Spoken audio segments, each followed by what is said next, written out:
yeah. Now, first question for you. What was more intense, filming the physical stunt sequences for this movie or Marvel media training?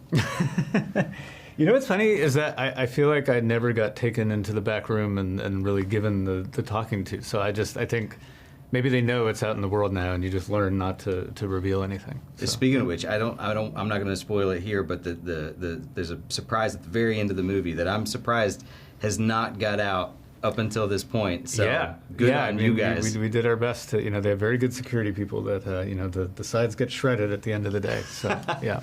So loneliness and depression is such an important theme for this film. How did you work to make that emotional isolation feel as tangible as the physical threats in the movie? Yeah, I think that, we always knew from the point that it was Sentry the Void as our antagonist that it was going to have to be a story that, connected with that, and that Yelena and all the rest of the characters were going to have their own connection with that to make them the exact right team to sort of confront this idea and this threat. I think from that point it was, okay, so if we are telling an internal story and we know that in traditional comic book terms, as everyone says on the internet, how the heck are they going to beat that guy? And it's like, well, they're not in the normal way. Right. But is there a way that we can externalize that very internal conflict and try to make it feel earned as an action movie? So it's not just the top-down or a therapy sequence or the things that people worry about, that there is really a kind of exciting visual opportunity to dramatize what it feels like to be stuck in those places or to feel trapped or to need to find a way out. No, I love the way you guys handled it, so much. I'm so excited to watch the movie again. Thank you. Can we talk about that end credit scene just a little bit? We can, yeah. Which one? The serial scene, obviously, right? The very last one. Yeah, that one. Okay, that makes sense. When you're filming a stinger like this that's directly related to the future, how much of that plan are you told in advance for context?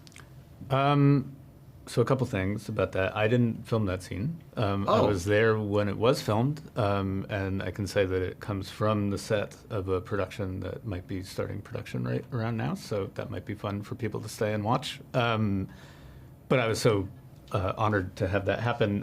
We always knew kind of that end moment, that was going to be, from the very beginning, that was true, and then it was about building the right story that lived up to that. I think the specifics of what that end credit scene came to be, those came together quite late. And I mean, that only got filmed maybe, is it even a month ago at this point? It's very recent. Oh, wow. So, yeah. They're good at this over there. Kevin knows what he's doing about it. I thought your makeup team was just doing such a good job making it look like months later. Yeah. No.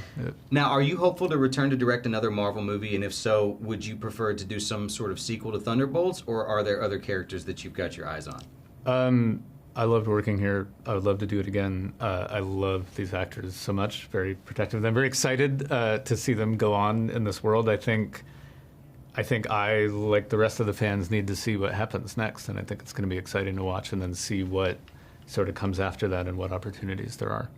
Everyone's always asking who would win in a fight between Superman, Homelander, and Omni-Man. But there's a scene in this that's so badass that I feel like Sentry's like a genuine contender.